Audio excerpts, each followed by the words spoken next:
The China shock came first, and it was in July, sort of the midsummer, July 15. And Nixon very deliberately orchestrated this media conference. He informed not just the American public, but global leaders in the world, including Japanese leaders who'd been given about an hour's notice. Henry Kissinger had already been to China, that Kissinger had met with Zhou Enlai, that they had laid the groundwork for Nixon and Mao to meet. And this was all done in secret. So Nixon sort of really heightened the sense. Keep in mind that this was a time when Nixon's foreign policy was being critiqued on all sides because of the real quagmire and violence happening in Vietnam with America's involvement in that war. Nixon and Mao met in 1972, but it took the whole decade almost until very late 1978 when two new leaders, Jimmy Carter and Deng Xiaoping, were finally able to achieve full diplomatic normalization. Today I am joined by Professor Elizabeth Ingleson.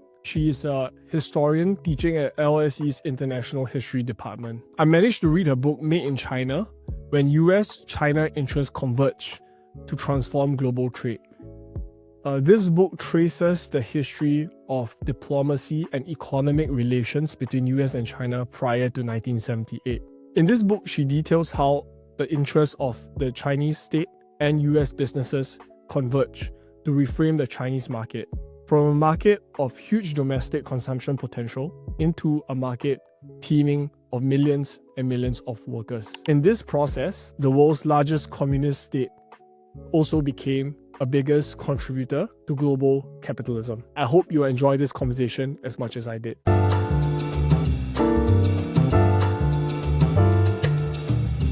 Current dominant narrative around China's trade liberalization is usually framed as Deng's 改革开放 in 1978, in which he becomes the leader of the CCP, and as a result, he's able to implement the four modernization and also, more importantly, or equally as important, open up the exclusive economic zones, the SEZs as well. Why is it worth considering China and US's history prior to 1978 in the lead up towards China's liberalization? It's a really brilliant question. Firstly, the changes that Deng implemented are very important to the story of how China was able to lift so many people out of poverty and how it was able to become the sort of economic superpower that it is today. So it's not to suggest that Deng's changes weren't important. But some of the changes that you yourself just pointed to, so for example, his capacity to open up special economic zones, those are changes or decisions that he made that were only enabled by prior shifts in the capitalist system and in the international economy more broadly that had been happening much earlier. And so what the book does is it doesn't take for granted not just China's changes, but the changes that China was engaging with, the changes in the capitalist system that enabled Deng to implement things like special economic zones. So what I found was that a lot of the experimentations that Deng was able to start to implement in 1978 had begun to be played with and experimented with in the latter years of the Cultural Revolution. So a range of different pragmatists within China were looking at ways to bring modernization to China's economy and society, and started to do so even during the Mao era, in the latter years of the Cultural Revolution, as sort of political power plays began to become even more significant as Mao's health deteriorated. But even more importantly, I think, this is a story that can't be told without thinking about the larger system that China was engaging with. And it's here that it's a story of two sides working together. And I think the most important part of that larger capitalist system is the role of the United States, which is the largest economic power in the capitalist system. And changes that were happening within the United States at exactly the moment that experimentations were happening within China, and exactly the moment that the United States and China began to end over 20 years of Cold War animosity, that these were the changes that also assisted that process. So the end of the Bretton Woods system, the move to financialization, and the capacity for capital to move more freely in the international system. This movement and this freeing up of capital is what enabled, for example, special economic zones to even exist, right? And so these changes were co-constitutive, and they started to happen in the 1970s, even before Deng was able to really hit the foot on the accelerator in the late 70s, early 80s. If you think about the world today, that you think about how intertwined or interdependent the Chinese economy is with the US, it is not clear that this was going to be the case, say, 100 years ago. And I think you've done a brilliant job in portraying that there was a convergence of interests, as you put it, that allowed these two economies to become closer, even though they were ideologically on the opposite end. I think the role of contingency is so important.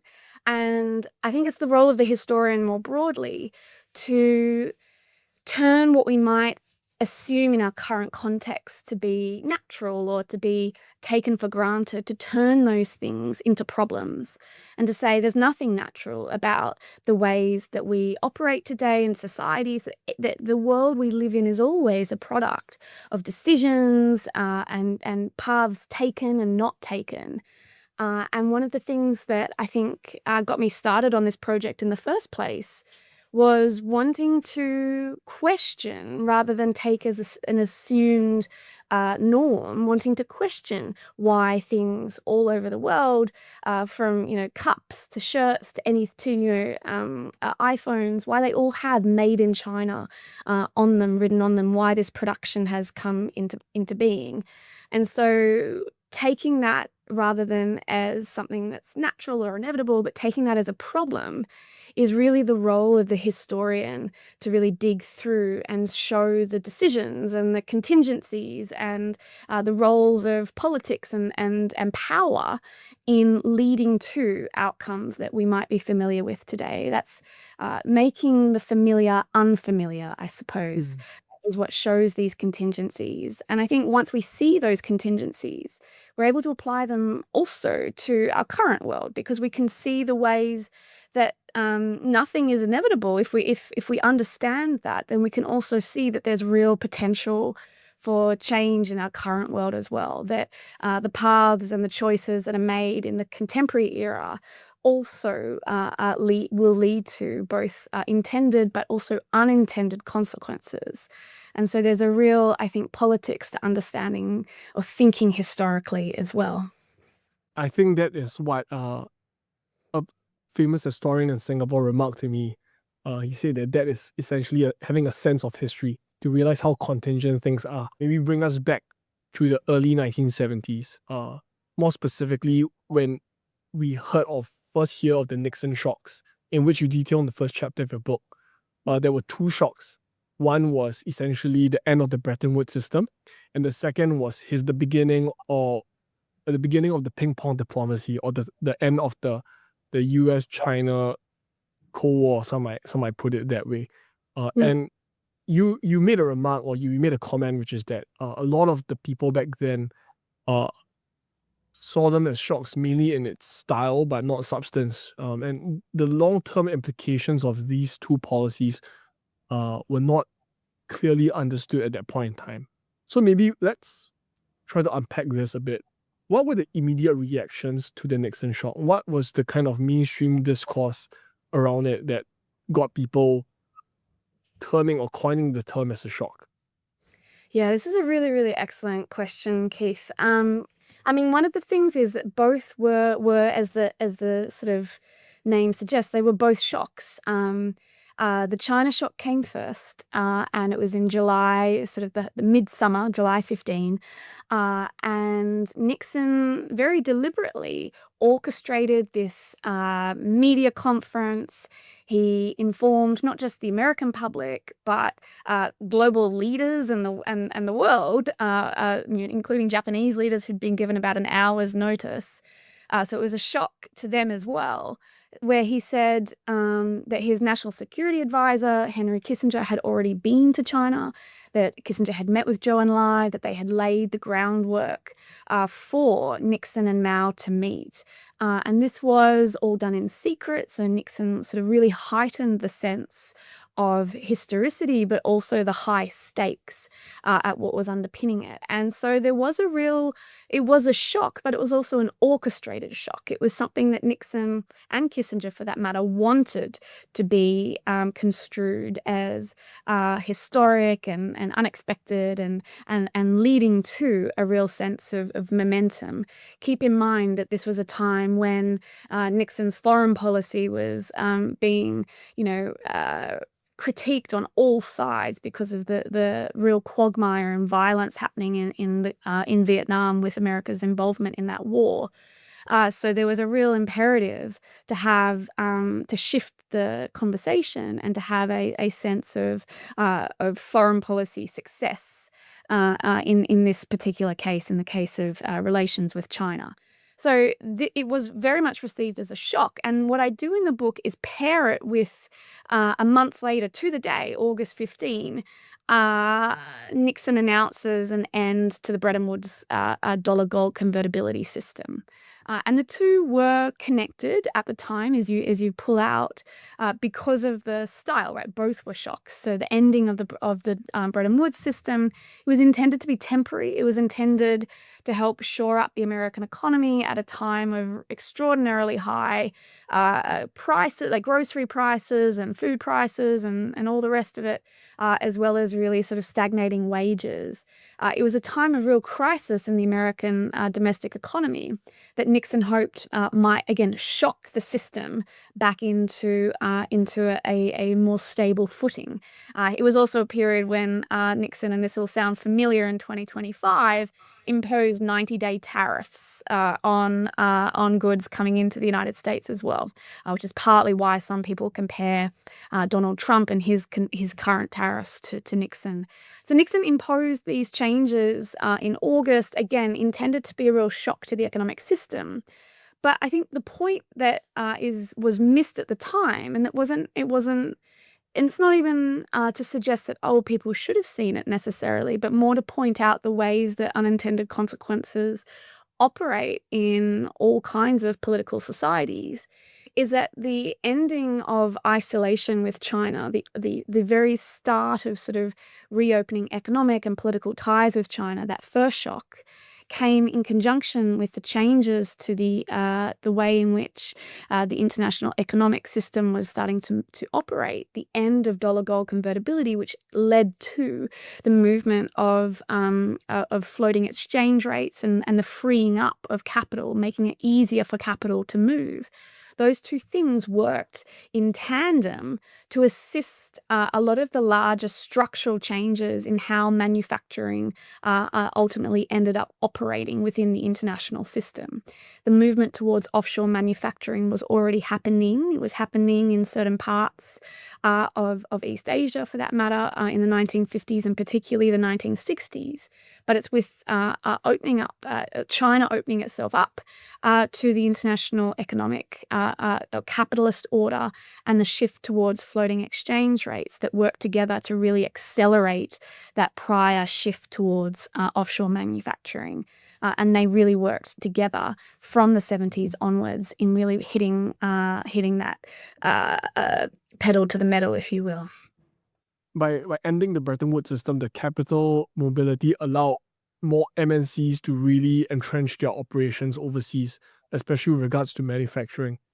But one thing that I'm still quite curious about, and something that I'm still thinking about with regards to those two shocks working in tandem, which is, it's still not clear to me that China, during the point, even with the Sino-Soviet split and being on the end of the opposite end of the ideological spectrum, would necessarily welcome, say, American MNCs or American investments, right? So I guess the question would then be, what kind of kick-started that process of US-China trade, despite them being, maybe from the China's end, kind of coined them as ideological opponents?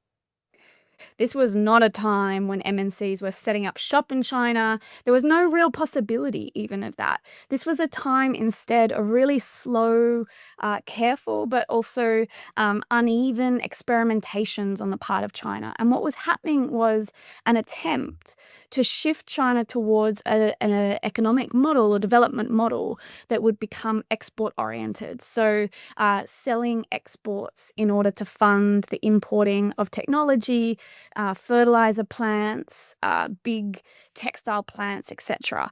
That this was still very much the model, but the experimentations that were happening in the 1970s in China weren't about let's have multinational corporations setting up, but rather let's see if we can position ourselves as a space where the capitalist world sees us as somewhere to procure goods from. That the capitalist world sees us as a place where we can provide them with exports. And the big shift that I trace in the book, and the fundamental shift that was necessary for the changes that then come later, such as multinational corporations setting up in China in the 80s and afterwards. Before that could happen, there needed to be a much more fundamental shift in what it even means to speak of US-China trade. And that's the shift that started to happen in the 1970s. And this was a shift in which Western corporations in the United States and elsewhere turned to China and saw it not as a place to absorb American goods, to absorb things that had been manufactured within the United States or within the United Kingdom or within West Germany, but rather began to see China as a place to procure cheaply made items. So in other words, a shift from what had famously been described in the 1930s as 400 million customers to seeing China as a place of 800 million workers. And that fundamental shift from seeing customers to seeing workers was sort of a larger and very crucial change that was necessary to a larger reconfiguration of how China was understood and positioned in the global economy.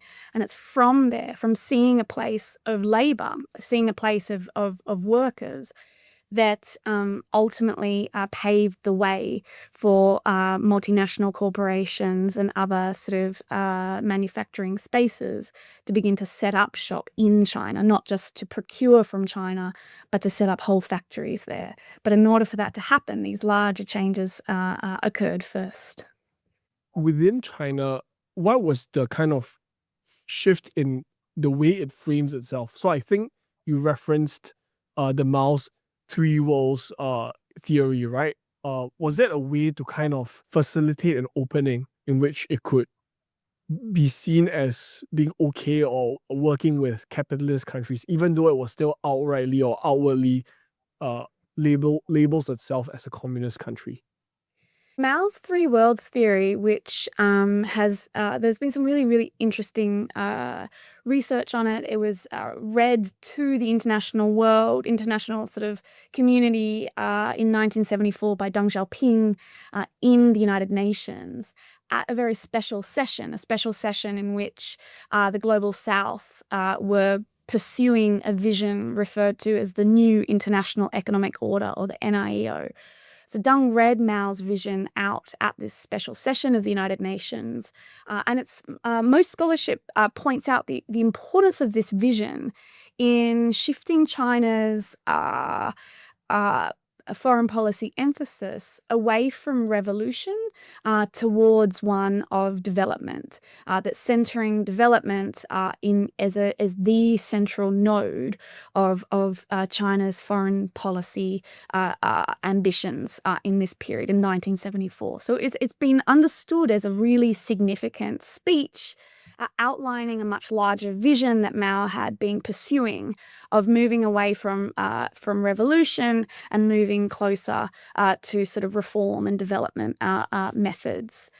But what's really important about the speech also is that it positions China as a space not just of suggesting that development is crucial, or the crucial lens through which to understand its foreign policy, but rather the particular kind of development it was suggesting, that China would be a site of raw materials and other goods that the United States and other capitalist countries can buy from. So in other words, it overtly situated China not just within a developmentalist vision, but as a particular kind of player in the international system that would be purchased from, that it would be selling goods to other countries. Again, it was part of a larger shift in saying we are going to be export oriented and position our development in that way, and not be something to absorb American goods or absorb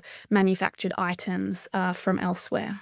How did China slowly open itself up in this space, even as it positioned itself as an exporter of raw goods? It was export of raw goods, export of textiles, the things that it could do and produce as cheaply as possible.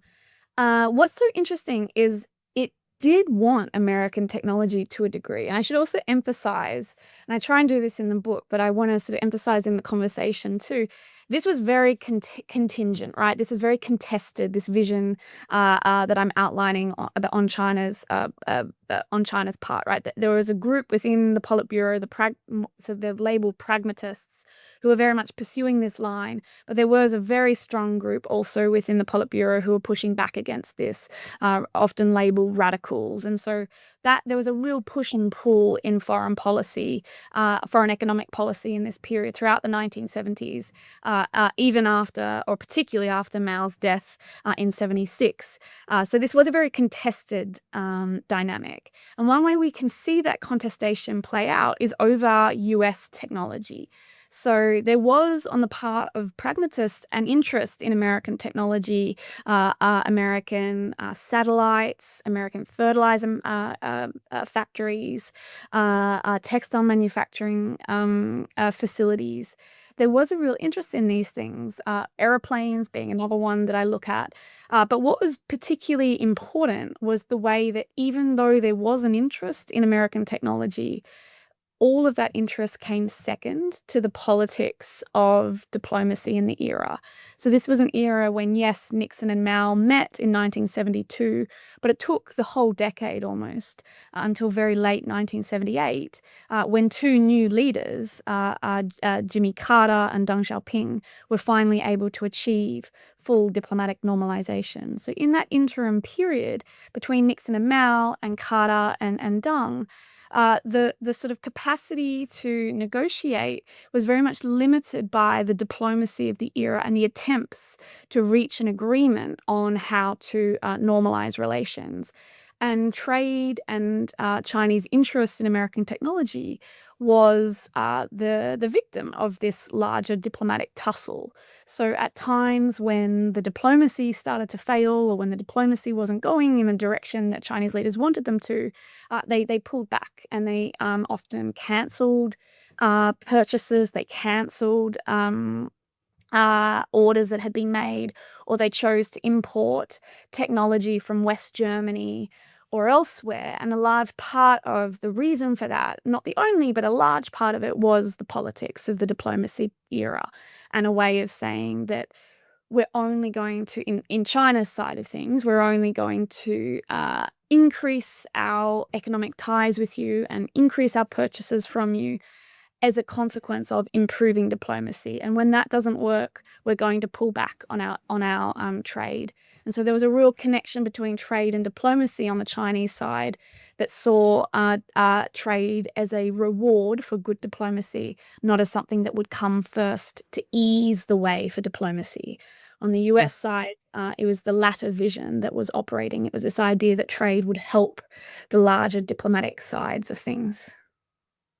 The way they conceptualized how trade and diplomacy would work was different. In China, was the relations have to be right first, I suppose, before trade can come.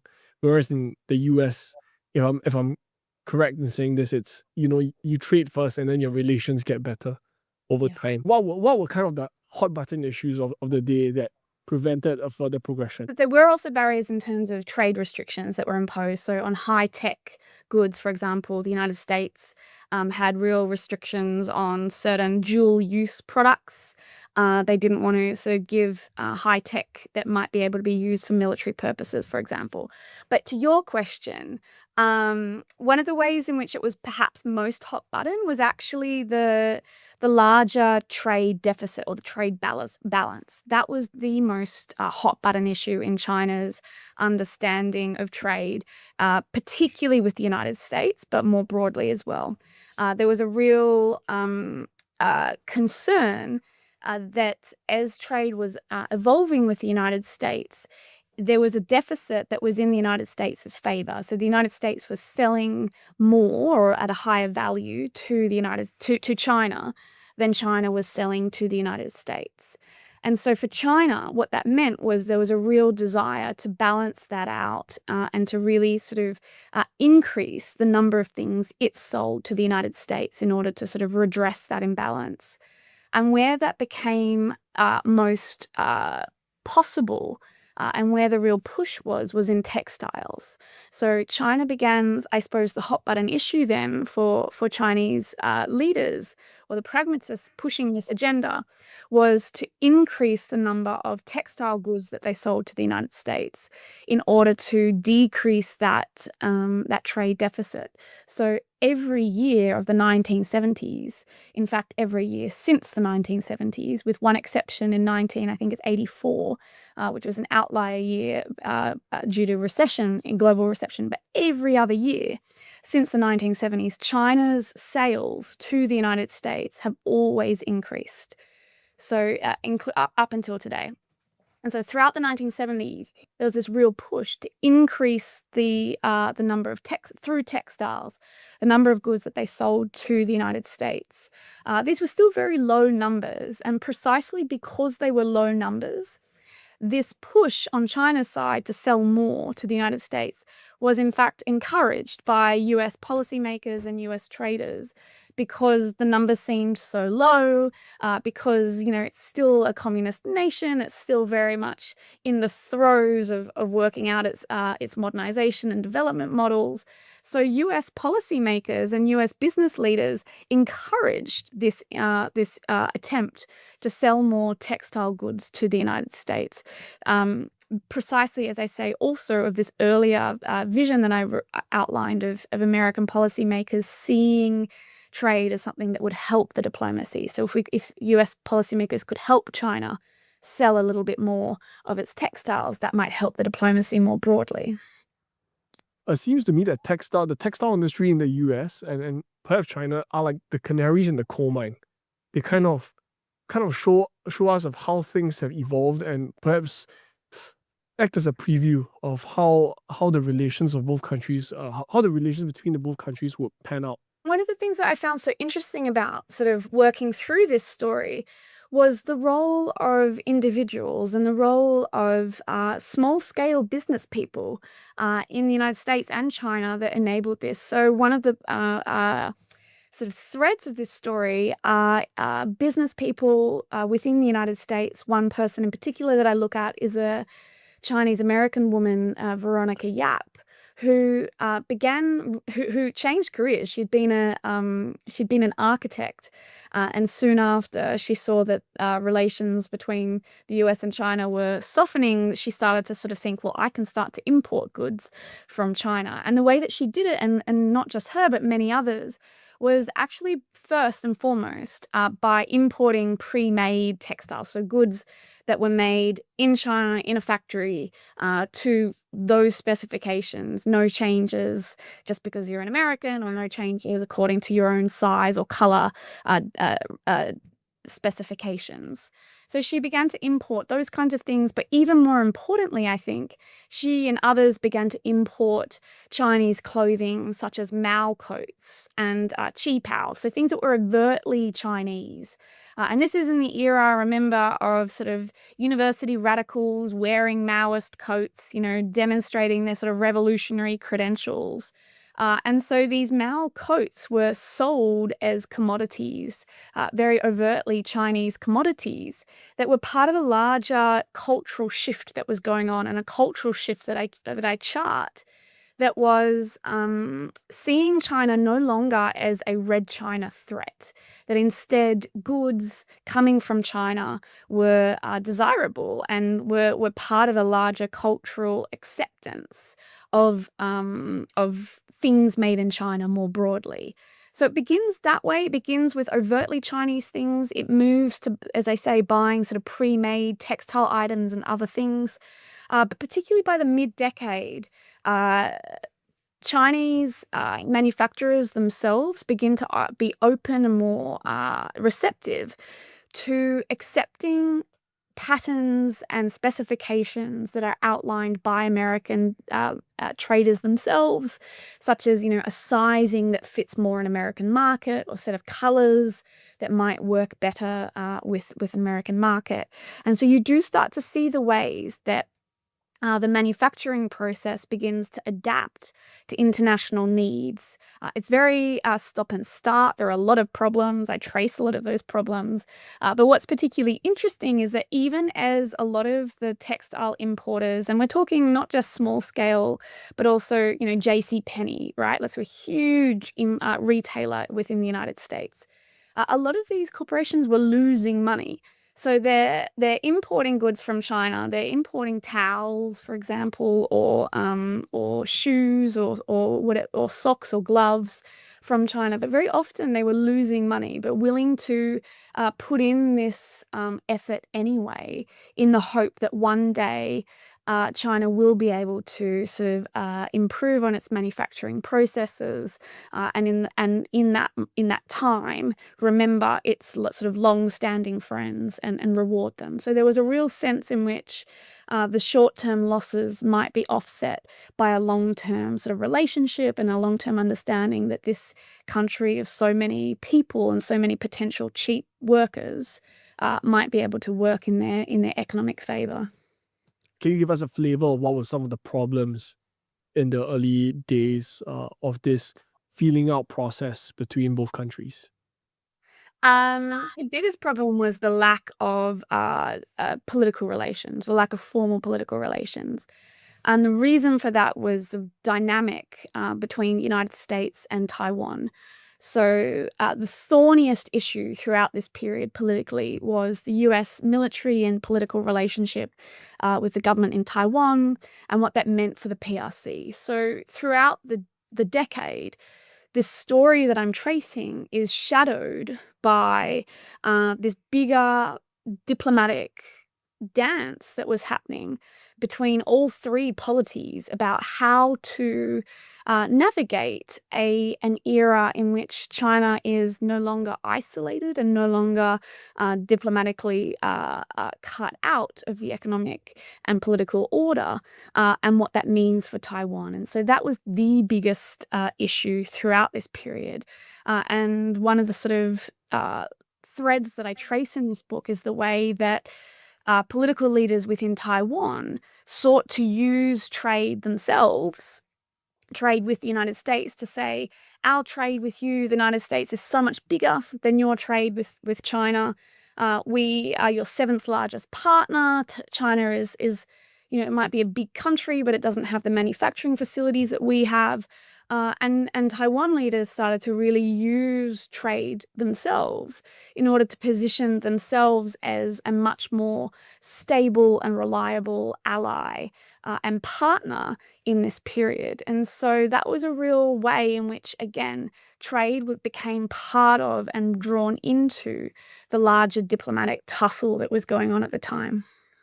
It doesn't seem to me clear that even with all for example, the political tensions in the background and some of the quality issues that you've highlighted as part of that process in which companies were taking losses and not trivial losses, massive losses on importing from China, and they would still continue believing that there will be a payoff eventually. What allowed them to keep that faith in that sense? It's a great question. I think so. Some of the things that I was pulling out, and I think that are really important, are the more intangible factors, right?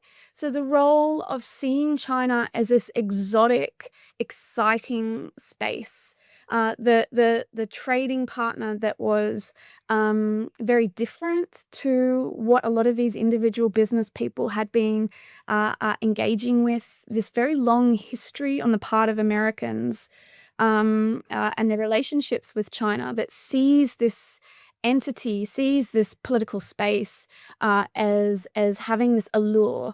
And I think that allure really came back. And I pull that out in a few different stories. Business people who were, yes, losing, as you say, huge amounts of money and not making profits, but positioning themselves as like Marco Polo and really discovering China and exploring China. And so I do think there's a real sort of cultural factor here underpinning a lot of the hard-nosed economic decisions that were being made, a cultural sense of exploration and discovery. I think the economic capacity to absorb the losses is very important. A lot of the sort of larger corporations were the ones that were able to import from China at a loss. So Coca-Cola, a lot of banks, Bank of America, imported a whole bunch of, hundreds of thousands of dollars worth of rugs that they put up in their Chicago branch, for example. They had these like beautiful old rugs in bank branches in Chicago. A lot of these very large scale corporations could afford to absorb the losses. It's the smaller groups that were much more unable to do so. And that's why most of the smaller business people trading with China at this time were importers. So those who were really unable to absorb the economic losses were ones who therefore were buying from China. The losses were those who were exporting, who were wanting to export to China.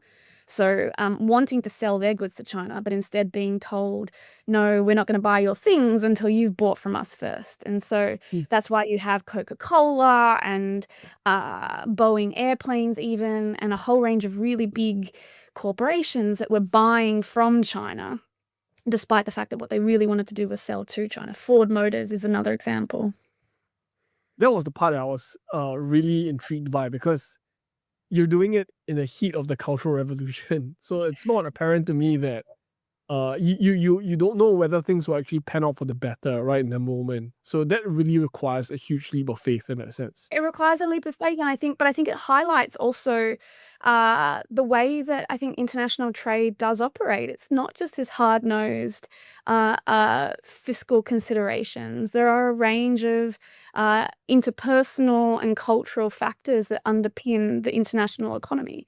A whole range of different economists pull this out. Like John Kenneth Galbraith, for example, speaks often about the role, or spoke often about the role of emotion in understanding the stock market and understanding international commerce. There's a real myth, I think, that business people are operating distinct from emotional reactions or distinct from larger cultural milieus. The US textile industry was also undergoing a seismic shift. Yeah. You detailed that a little bit in your book, which is there was, I guess, the beginning or earlier signs of deindustrialization that was happening during that period, especially within the textile space, who, although they felt that China's trade component or composition of the trade of textiles to the US were not huge, they were significant or alarming in some cases. So maybe could you help me understand or maybe dissect the impact of China's trade of textiles to the US, and the deindustrialization of its textile industry? Nothing about this story that was inevitable, but there was a group within the United States who were seeing the dynamics unfold and were really worried about the larger implications of what might happen if this trade relationship were to continue along the lines that were starting to unfold. And that was organized American labor groups. And the largest, most vocal group within the American labor movement were textile manufacturers.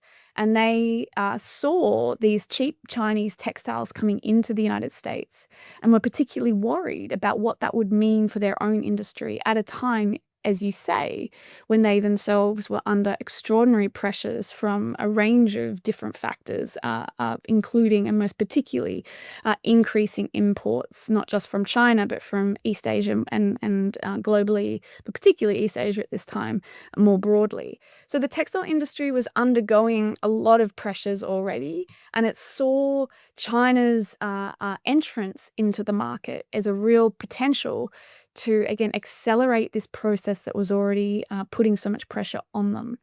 And this is where they were, as you've referred to, the canaries in the coal mine or the canaries in the textile mill, in that what they were particularly concerned about was structural changes to the way that manufacturing operated, structural shifts towards importing goods as a way to sell to American consumers that would and could be applied to a whole range of other industries. So other industries at the time that were under extraordinary pressure, amongst others, were the steel-making industries within the United States, the auto industries, both of which at that point weren't seeing China as a particular threat. And so for that reason, they were actually willing to buy cheap cotton gloves from China. The steel industry and the auto industry within the US actually benefited from the cheap Chinese textile goods coming in because they could buy cheaper cotton gloves that they would wear on their hands underneath the big sort of industrial gloves that went over that. And so for those industries, which were also facing extraordinary difficulties, the steel and auto industries, the difficulties were coming from elsewhere. They weren't coming from China. And so for them, being able to have sort of cut down on costs with having cheaper cotton gloves was a benefit. And so there was a real tension then between which parts of the American labor movement even saw China as a particular problem. And for sort of the more male-dominated unions within the United States, these cheap Chinese textiles were, in the short term, a salve. And it was a more female-dominated textile industry that was at the forefront of really calling for thinking through what was happening and calling for restrictions, calling for real thought about the larger structural changes unfolding. But they were ultimately calls that were not heeded and calls that were deprioritized for a range of different reasons. Not only, and I will say, I don't want to sort of go too deep into the weeds, I do so in the book, but they were not heeded not only because of a politics that prioritized diplomacy over labor, which was very, very important and very important factor to understanding why the textile industry's interests weren't heeded. There was a sense in which these are just a few hundred workers or a few thousand workers across the US whose interests are less important than the larger diplomatic story of rapprochement with China. That was a very important factor, and Washington did seek to prioritize China over those interests. But it wasn't only that. It was also the fact of a lot of the textile manufacturing companies themselves, textile manufacturers, were themselves turning to China. So the textile groups that were worried about China, many of them were also turning to China to sort of replace certain lines, to import from China in certain ways. What they wanted the most was market order. So what they wanted was for Chinese goods to be coming in, for Chinese textiles to be entering the United States with order, with sort of an ease of entry rather than a sort of perception of them being dumped at this huge volume and really sort of having quite an immediate impact on prices. So there was an interest, even on the part of corporations, to move to cheaper Chinese goods, even amongst the textile manufacturers. But what they wanted the most was the slowness and the order that comes with restrictions and with doing so slowly, so that they could sort of structurally adjust to this sort of outsourced manufacturing process slowly. And so the point here is you have a whole range of different interests that are far more complex than a simple story that I think someone like Donald Trump has been able to sort of capitalize on. It's much more than a simple story of Washington ignoring American workers' interests. It's a whole range of different interests working in different ways, sometimes congruently, oftentimes incongruently, and ultimately that led to the kinds of systems that we're operating with today, where labor is so devalued and capital is so central to the dynamics at play. I guess perhaps ironies of the modern economy is that you kind of see the history rhyme, right?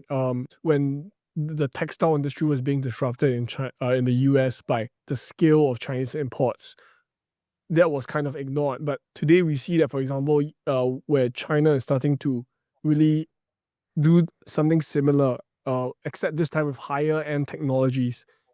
The governments are starting to pay much more attention, where maybe this could have been something they started mitigating or resolving some of these problems earlier on.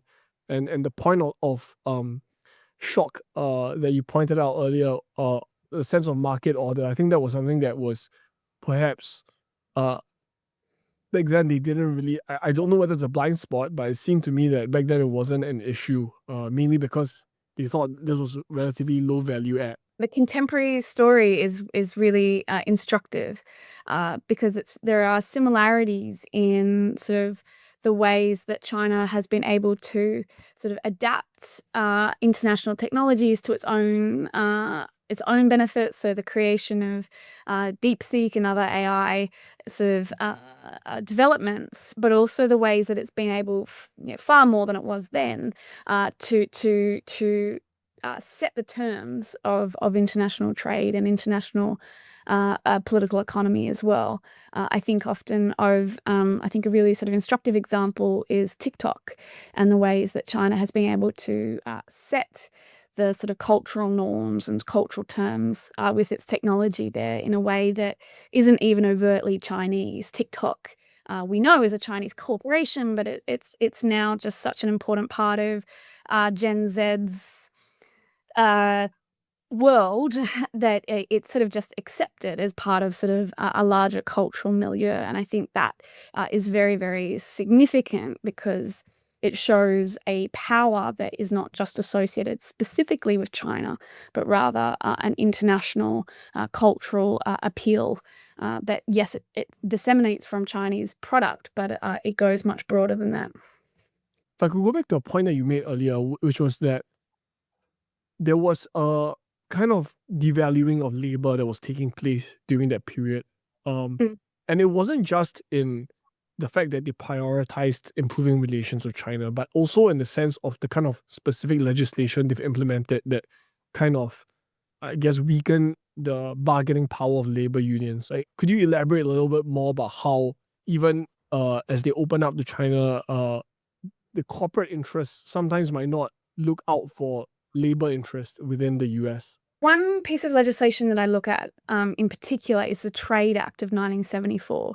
And this was a trade act that was designed to, amongst many things, designed to sort of assist American corporations in this sort of very messy period after sort of the Nixon shock, right? After the end of the Bretton Woods dollar gold convertibility. And it was part of a larger sort of decades-long sets of negotiations over trade agreements and what it means for the textile industries and other industries in the US. So the two things, so this longer story of textile and trade negotiations in a particular context of the post-Bretton Woods system really came together in this trade act. So it's quite a contentious trade act. And one of the things that it did was that it implemented a system called the GSP. And what the GSP did was that it provided cheaper or lower sort of trade restrictions on countries that were wanting to export to the United States. So they didn't have to face the same tariff barriers or the same export restrictions, sort of exporting to the United States restrictions that other countries did. And so it was a way of assisting the movement towards offshore manufacturing that was already, as I say, already in play, but very much aided now with this legislative change. There were a few reasons why China wasn't able to capitalize upon that shift straight away. So China wasn't a beneficiary of the GSP until after normalization, after the normalization in the late 1970s. But what it was able to do was that it was able to sort of use its own interest in that process to sort of shift its own manufacturing and political purposes. So it sees this change happening in the US, and again, it works in conjunction with the sort of experimentations that were being imposed or being sort of played with within China. China also didn't have what was called most favored nation status, MFN. Again, this was a restriction that was not going to be provided until after full diplomatic normalization was achieved.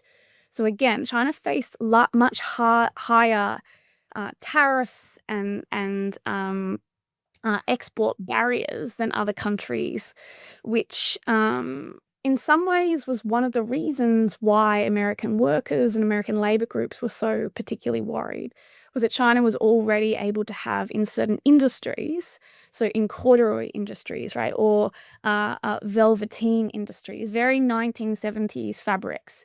But in these sort of specific industries, particularly in the textile world, China was able to make an impact and really sort of dominate in some sectors, despite not having GSP or most favored nation status. And again, that was part of the concern, was that even without those things, China is able to be so strong. And what would therefore happen once those provisions are provided to China? Do you think anything could have been done to prevent the kind of deindustrialization at the scale in which America experienced, even in 1970? So assuming that the countries, the policymakers still wanted to pursue their national objectives, was there a way that they could have pursued that ameliorated these impacts? I mean, this is one of the things that I think this story of the Trade Act brings out, and other sort of aspects of the book that I trace is other things that could be done is really more about sort of focusing on, I suppose, what are the larger structural causes of the global economic system we live in today. And I think one of the biggest ones is the ways that something like that Trade Act of 1974, or the shutting down of two bills that were attempted to be passed in the earlier 1970s, the Mills Bill and the Burke-Hart Bill, both of which I sort of refer to in the book as well. So those two bills were pushed out of Congress. The Trade Act a few years later was passed. And what happens there is there's a real focus on encouraging cheaper imports to come in, encouraging that to be via the movement of capital. So the capacity for perhaps US-based multinational corporations to set up in Taiwan or in South Korea, or earlier it was Japan, but by this point, Japan was less a destination. That these shifts in the global economy that had already been happening were encouraged as a consequence of these larger economic changes and political changes happening. So the end of the Bretton Woods system, the Trade Act of 1974, and a whole range of sort of processes that encouraged and prioritized the free movement of capital and the cheap consumer goods that were coming into the United States. And I think if we were to think about alternatives, it would be an alternative vision. And I think the Mills Bill and the Burke-Hart Bill in the early 1970s were examples of this. Attempts to say that this assumption that cheap consumer goods it needs to be prioritized is to misplace the ways that a good life can be had. That a good life doesn't only necessitate the capacity to consume. That a meaningful life isn't just through consumption, and that sort of link between cheap consumer goods and a desirable social economy is something that that emerged particularly from the Second World War in the United States. One historian very influentially wrote a book called The Consumer's Republic, the way that the United States became the ideas of nationalism and being a republic were connected to consumption. That consumption emphasis, tied with nationalism, tied with what it means to be an American, came at the expense of higher wages. So you might not have very high wages, but consumer goods are cheap too, right? That was the argument. And in many ways, in the 1970s and onwards, that idea just became more and more enmeshed in how the international political economy operated. That the priority became cheap consumption rather than higher wages. And in many ways, that's what, in my mind, makes this an emerging era of a neoliberal globalization. An idea that it would be a trickle-down set of improvements because the globalization that occurs will lead to cheaper consumption. And then that cheaper consumption is the trickle-down net positive that comes. But underpinning that is a need for consumers to buy more and more things. And that fundamental belief is something that has not always been the way the capitalist system has operated. It's not the only way it could have unfolded from the mid to late 20th century either. And we're sort of living now, I think, in an era where that focus on consumption, the low wages, and the real sort of lack of regulation on labor more broadly, we're seeing the environmental impacts of that, we're seeing the social impacts of that, and that's sort of an assumption that was embedded in the way that US-China relations unfolded in this period. Yeah, when you talk about the conception of a good life and how countries should perhaps reimagine their political economy, I think that's one of the key takeaways I had reading the book, which is that it is not clear that you should just freely liberalize trade and pursue cheap consumer goods at all cost. Policymakers should pay attention to the supply side, meaning, can you create good jobs? Can you create a better standard of living for your citizens? Can you get them higher wages? That allows them not necessarily just to consume, right, but also to allow them to do other things with their life, to give them a sense of financial security, housing security, the healthcare security, things like that. If you were to look at today, there is a huge emphasis once again on manufacturing, bringing back manufacturing to the US in political discourse today. Is this an attempt at like a reimagination, or is this just purely resentment in the sense of we were screwed out of the previous system, we should just try to bring back whatever we can and make America great just by making more jobs? What is perhaps the healthier political imagination that the US should have, even as it continues being very embedded with the Chinese economy? This idea in American politics that manufacturing is going to bring back jobs, it was one that came under the first Trump administration, was accelerated under Biden, and is very much part of this new second Trump administration too. It's so politically potent, and it's politically to a degree successful, but it's completely detached from reality. The vast majority of American workers work in the service sector. Depending on the way you count things, it's close to 90% of American workers are in the service sector, not in the manufacturing sector. And even with bringing sort of a self-sustaining manufacturing system to the United States, it's not going to dramatically shift the proportion of jobs in the American economy. That is still very, very dominant by service sectors. So to connect manufacturing to labor at this point in time, given all the changes that have happened, particularly since the 1970s, is really misleading. There is a national security imperative underpinning some of these sort of attempts at increasing manufacturing, and that is a different line of argument. That's an argument that says, we can't be reliant on goods coming in from China. We can't be reliant on, rare earths for that matter, which, by the way, are a misnomer. They're not rare earths. The thing that makes it difficult is the refinement process, and that does require a huge amount of capital, startup capital, to sort of get that refining process happening.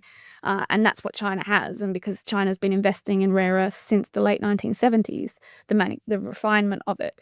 But there is a national security element to this sort of emphasis on American manufacturing, but it's certainly not one that will have any meaningful impact on jobs in the aggregate.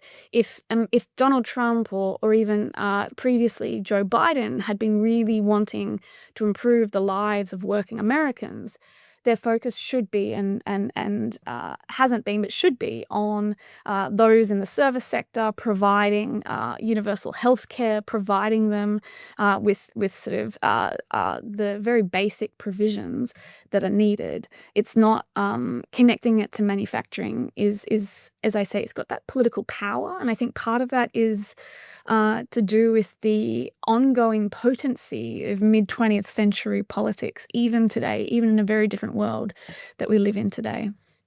How would one try to understand the US-China relations in terms of its trading relations with one another? Do we expect, some call it full decoupling in the future, where the US will attempt to move towards autarky, or maybe trading with other partners, diversifying much more from China? Or will we only see like bifurcation, maybe at the higher levels, at the areas where they are of security importance to the US? I think for all the talk of decoupling, it's very, very difficult. And we're seeing that already with all the different tariff negotiations, that there is a real interdependence between the two countries, that no tariffs are able to end. All that is happening is it's making things very, very difficult. It's making the processes are very expensive and painful for those affected. There is, however, a thread within Chinese society and really pushed by Xi at the moment to sort of to really emphasize its own self-reliance. So this idea that I look at in a very different era, this idea of self-reliance was crucial to the period I look at, and Xi has very much brought that concept, that Maoist concept, back to Chinese politics to suggest a importance of trying to have a Chinese economy that isn't so entwined with the international political and economic order, or at least the economic order more broadly. And that is happening to a degree. She has really strengthened China's energy production, for example, and really turned towards green energy production as one of the core drivers of GDP now. I think that's really quite significant. But even then, in this moment in 2025 and for the foreseeable future, even with those attempts, the US and China are still deeply enmeshed in one another's economies. And this idea of decoupling is one that reflects a politics of the period we're in, but does not reflect the economic realities. I think more broadly, the era that we're in, though, is one that, and I don't say this with particular joy or particularly lightly, but I do think we are entering a space where this great power politics and great power rivalry is really starting to get an edge and starting to bite. And that therefore means that we're in a very serious period where we need political leaders in both countries, and not just those countries, but countries all around them. So countries so Singapore or Australia or the United Kingdom or elsewhere, countries around these two big great powers to really start to sort of pull back the rhetoric, pull back this sort of decoupling conversation and the animosity, because there is a lot at stake, and this is a dynamic that can have very significant consequences for the international system if allowed to continue to be so filled with animosity and tension. We've heard your advice for leaders, policy leaders. I guess my final question for you would be one that I ask every guest. What is that one piece of advice you always give to your graduating students who are entering the working world? Oh, that's a really lovely question. I suppose something I do emphasize in a lot of my teaching, there are two things, if I may. The first is what I emphasize throughout the year, and that is something that I wasn't told when I was a student, and that I think more and more is really important, and that is to do good work, to be your best self, to be your best worker or individual in the world. You need to be balanced, and rest and joy and friendship and family is just as important to your capacity to do your work as anything else. So one thing that I emphasize is that if you want to write the best essay that you can, you've got to do the work. My point is not do the work, but do it with balance. Work hard, play hard, and let yourself rest. Let yourself have all of those things together, because it's the ingredients of a cake that necessitate all of those things. So I think we live in a world where we still don't quite value the importance of letting the mind rest, letting the body rest in order to achieve. And so for me, achievement means a whole range of working very hard, of course, but also rest. And I suppose, so that's something that I believe in quite strongly. I suppose the final thing that I will say is history, and we've sort of touched on this, so I won't dwell on it too much, but history does show us the power of decisions, the power of action, the power of taking one path, not the other. And there is a power there because you can always then see that your own choices as an individual can have and do impact others and impact the world in ways that you can't always anticipate or perhaps intend.